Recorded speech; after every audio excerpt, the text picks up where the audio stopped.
নমস্কার, শুভ সকাল বন্ধুরা। আবারও চলে আসলাম একটি নতুন দিনের নতুন একটি ভ্লগ তোমাদের সাথে শেয়ার করতে। ডেটটা ছিল 30/12/2025, অর্থাৎ এটি গত বছরের ভ্লগ। এডিট করার একদমই সময় পাই না বলে একটু দেরি হয়ে গেল তোমাদের সাথে শেয়ার করতে। তো যাই হোক বন্ধুরা, এই দিনটি একটা স্পেশাল ডে আমাদের কাছে। সেটা হচ্ছে আমাদের নৃত্যাঙ্কুরের 12তম বার্ষিক অনুষ্ঠান, যেটা অনুষ্ঠিত হয় আমাদের কল্যাণী ঋত্বিক সদনে। তো আমাদের কল টাইম ছিল 11টা, সেখানে আমরা 1 ঘন্টা লেট, মানে 12টায় আমরা সেখানে ইন করেছি। তো যদিও সংসার সব কিছু সামলে মেনটেন করে তারপর যেতে হয়, তো সেই কারণেই এই লেটটা হয়েছে। তো যাই হোক, মনে হয় এমন কিছু দেরি হয়ে যায়নি, মাত্র 1 ঘন্টায় আমরা মিস করেছি অনুষ্ঠানটিকে। তারপর আমরা একদম রাত পর্যন্ত পুরো অনুষ্ঠানটাই আমরা কাটিয়েছি এবং সেখানে ছিলাম। যাই হোক, তো চলো বন্ধুরা, এবার গল্প করা যাক অনেক কিছু নিয়ে। আমাদের এই অনুষ্ঠানটা প্রত্যেক বছরই আমরা একটা বছর ওয়েট করে থাকি যে কবে এই অনুষ্ঠানটা হবে, এবং আমরা সবাই ভীষণ এক্সাইটেড থাকি। তো সেই কারণেই এই বছরও তাই একই রকম একটা এক্সাইটেড নিয়ে আমরা সেখানে গেছি এবং সেখানে অনুষ্ঠান করেছি, প্রোগ্রাম করেছি। তো আমাদের ক্লাস, খুব প্রিয় ক্লাস এটি, নৃত্যাঙ্কুর। তো আমি গিয়েই সেখানে মেকআপ করতে বসে গেছি, কারণ আমার সেকেন্ড হাফে প্রোগ্রাম ছিল, তো সেই জন্য সেরকম কিছু সমস্যা হয়নি। তো আমাকে পুরো মেকওভারটাই রিয়া করেছিল। তো রিয়া চাকদা থেকে সেখানে গেছিলো এবং সেখানে আমাকে মেকআপটা পুরোটাই ও কমপ্লিট করেছে। তোমরা সকলেই রিয়াকে চেনো এবং সবাই তোমরা ওর মেকওভার নিয়ে কোনো কথাই আমার বলতে হবে না, কারণ তোমরা জানো ও কত সুন্দর একটা মেকআপ ফিনিশিং করে বা মেকআপ করে, সবটাই তোমরা জানো। তো ফিনিশিং টাচটাও দারুণ ছিল। তো আমার আজকে কিন্তু কোনো পার্টি লুক ছিল না, আজকে একটা ডান্সের একটা ভয়ঙ্কর লুক ছিল। তো সেটা নিয়েই ও মেকআপটা করেছিল। তো পুরো মেকআপটা হয়ে গেলে তোমরা দেখতে পাবে।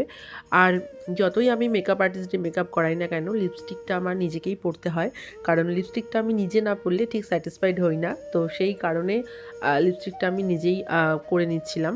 তো তারপর চুলটা নিয়ে ওরা একটুখানি হিমশিমি খায়, সেটা দেখো কি অবস্থা। দেখুন, আজকে আমার ডান্স প্রোগ্রাম, এখানে রিয়া এখন 3 জনকে নিয়ে হেয়ার ক্লিম্পার করছে। মানে এত বড় চুল, ও এত হেয়ার ভলিউম নিয়ে খুব সমস্যায় পড়ে যায় আমার চুলটা নিয়ে। এখন 3 জন, আমি একটা নিয়ে আসতে পারতাম বলো। হ্যাঁ, 3 জনকে নিয়ে ক্লিম্পার চলছে, যুদ্ধ চুলের সাথে। হ্যাঁ, চুলি বল, চুলের সাথে চুলের সাথে চুলে। কম্পিটিশন কি আগে করতে পারে। এত বড় চুল কভার আপ হচ্ছে না, কতক্ষণে তার শেষ হবে সেটা ভাবছি।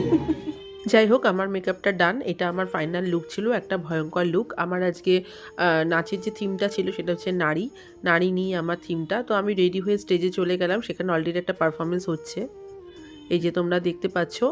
আচ্ছা, যেটা তোমাদের সবচেয়ে বলার বিষয় সেটা হচ্ছে 7টি রাজ্যের শাস্ত্রীয় নৃত্য এখানে কিন্তু পারফর্ম হয়েছে, অসাধারণ।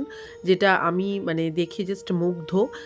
প্রত্যেকটা ডান্সের পারফর্ম অসাধারণ ছিল। 7টি শাস্ত্রীয় নৃত্য এখানে একসাথে পারফর্ম হচ্ছে, যেটা আমাদের কাছে একটা বড় পাওয়া। আমার নৃত্যের গুরু শ্রী চন্দন গোস্বামী পুরো এই কোরিওগ্রাফিটা রেখেছিলেন এবং তাদেরকে আমন্ত্রণ করেছিলেন আমাদের অনুষ্ঠানে, যেটা আমাদের ভীষণ ভালো লেগেছে এবং আমরা সত্যিই মুগ্ধ। যাই হোক, আমরা ব্যাক স্টেজে ওয়েট করছিলাম, কারণ আমাদের অনুষ্ঠান এখনও দেরি আছে। তারপর আমরা একটু মঞ্চের বাইরে গিয়ে একটু ছবি, রিলস, ভিডিওগুলো করে নিচ্ছিলাম। দেন নৃত্যাঙ্কুরের আরেকটি পারফরমেন্স হচ্ছে, তোমরা দেখো।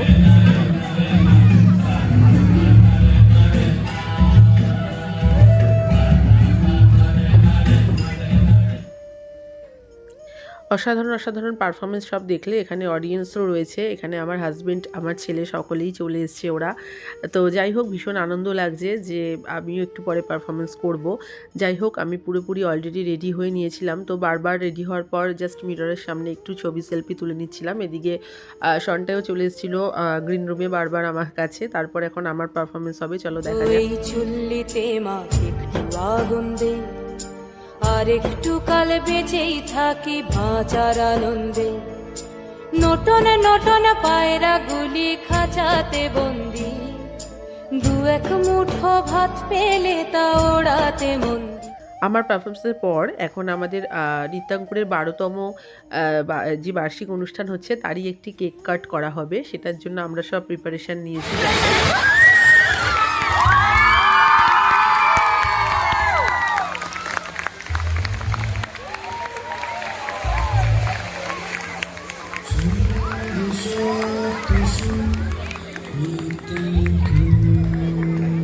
পুরো অনুষ্ঠানটা খুব সুন্দরভাবে হয়েছে, আমরা ভীষণ এনজয় করেছি এবং এখন মোটামুটি রাত্রি 10:30 বাজে। তো যাই হোক, এখন বাড়ির পথে এগোবো আস্তে আস্তে। তো বিশেষ কারণে আমার হাজব্যান্ডকে চলে যেতে হয়েছিল কাজের জন্য, তারপরে সন্টায়ের আমাকে একা একাই আসতে হয়। তো যাই হোক, আমরা স্টেশনে চলে এসেছি, এখন ট্রেন ঢুকছি, আমরা কল্যাণী স্টেশন থেকে ট্রেন ধরবো এবং পিডিএক্স আমরা নামবো। সন্টায় খুব টায়ার্ড হয়ে গেছিলো, ও পুরো ঘুমিয়ে পড়েছিল ট্রেনের মধ্যে। যাই হোক, ব্লগটা ভালো লাগলে তোমরা অবশ্যই আমাকে জানিও। আবার দেখা হচ্ছে অন্য ভিডিওতে।